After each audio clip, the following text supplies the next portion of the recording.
বন্ধুরা, দেখে নাও আমি আমার মা কি দিয়ে আজকে খাওয়া দাওয়া করছি।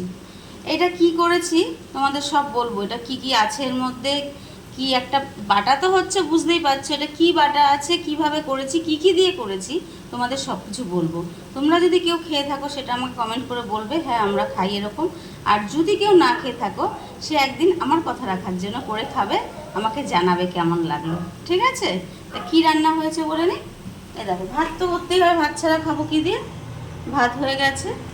আর করেছি হলো, সেদিনকে চাল কুমড়ো করেছিলাম, চাল কুমড়ো ঘন্ট। এই চোকলাগুলো ছিল, এই চোকলাগুলো কালো জিরা ফোড়ন দিয়ে দেখো কাঁচা লঙ্কা দিয়ে ভাজা করে নিয়েছি, হয়ে গেল।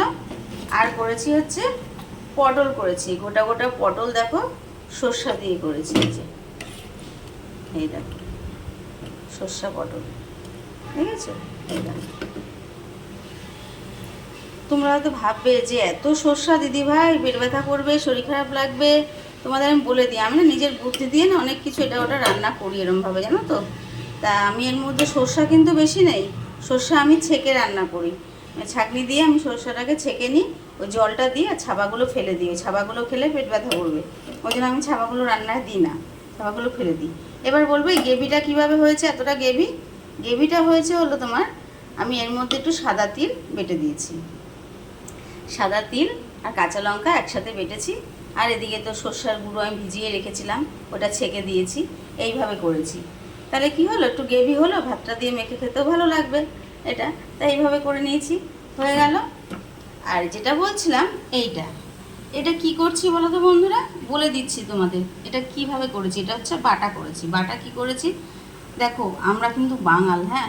আর বাঙালরা কি বলো তো, বাঙালদের না একটা বদনাম আছে, ওরা কচু ঘেচু যা পায় তাই খায়, ওরা কিচ্ছু খেলে না। বাঙালরা এরকম, বাঙালরা এমন না, ঘরের চোখলা ঠোকলা কচু যা পাবে সব বেটে খেয়ে নেবে, ফেলবে না। কিন্তু বাঙালদের কিন্তু হয়তো আমরা বাটা খেতে পারি সব কিছু এভাবে, কিন্তু আমাদের কিন্তু প্রচুর তেল খরচা হয়, জানো তো। এসব খেতে গেলে কিন্তু তেল লাগে, জল দিয়ে হয় না, তেল দিয়েই করতে হয়। আর এই যত টানবে তেল দিয়ে দিয়ে এটাকে শুকাই, তেল লাগে প্রচুর, যে কোনো বাটায় তেল লাগে, যারা করো তারা তো জানোই।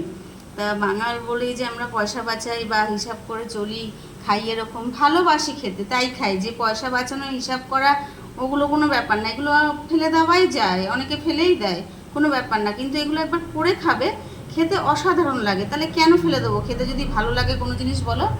তেলটা একটু খরচা হয়, তেলের চিন্তা করলে তো হবে না, খেতে গেলে একটু করতেই হবে। তাই এটা কী করেছি, আমরা যে পটল আলুর তরকারি করি তখন পটলের চোখলা ছুলি, আলুর চোখলাও ছুলি।